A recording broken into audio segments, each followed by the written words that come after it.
A bored Belgian Malinois can take apart a room before you can crack open your first white monster of the day. I've got two of them, and I'm not a trainer, but I've lived with them for years. So here's 8 truths nobody tells you before you get one. Malinois are kind of having their cultural moment right now, and understandably so. They're incredible dogs. I love the crap out of mine, which is why I'm going to spend the next couple minutes trying to talk you out of getting one. A lot of these guys end up in shelters, and if you follow the news here in California, recently there was a no-kill shelter that was found to be anything but, and we don't want these guys to end up in shelters. We want them to find good homes. One thing that I wish would have happened when I first got them was for somebody to sit me down and give it to me straight and tell me what to really expect. So that's what I want to do for you. Now let's get into number 1. First thing, the energy doesn't stop. People hear high energy and picture a lab that needs a good walk. That's not what this is. This is a dog bred to work all day. Chase, search, repeat. And that engine doesn't switch off just because you had a long day. A tired Mal is a part-time job, and a bored one is a problem. And here's the part that a lot of people get wrong. It's not really just about the exercise. You can run one of these guys into the ground, and they'll still be wired because the body gets tired way before the brain does. They need a job, something to think about. And if you don't give them one, they're gonna invent one. And you probably aren't gonna like the job that they pick. You'll never be alone again. Not in the kitchen, not on the couch, not in the bathroom. They want to be wherever you are, doing whatever you're doing. It's flattering for like a week, but once you've tripped over the same dog for the 40th time, you kind of get over it. Leave that brain with nothing to do, and this is what you get. Socks go missing, a few shirts come back with holes, toys turn into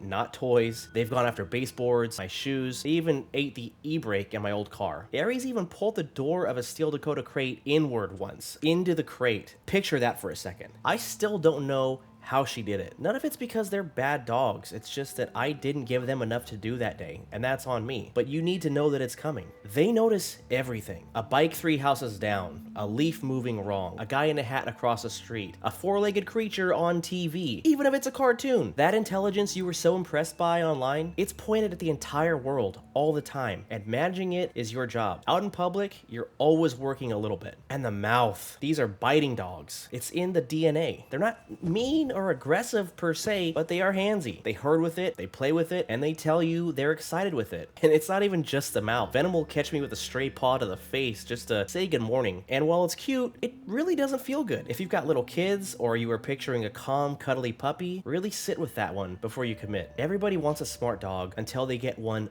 this smart. They learn the good stuff in about 3 reps, but they also learn the bad stuff in about 3 reps. How to open the door, how to get a reaction out of you, exactly how long you'll hold out before you cave. It's not so much that you're training them as negotiating with someone that's paying very, very close attention. And most people who get one get them for the wrong reason. They saw one in a movie, or they saw a clip where it looks like a 4-legged superhero jumping off of a wall, and they wanted that. What they didn't see is the hours a day, every day, the commitment that made the dog look like that. A lot of these dogs end up in shelters inside of a year, not because they're bad dogs or because the dog failed, but because somebody bought the highlight reel. So after all that, would I do it again?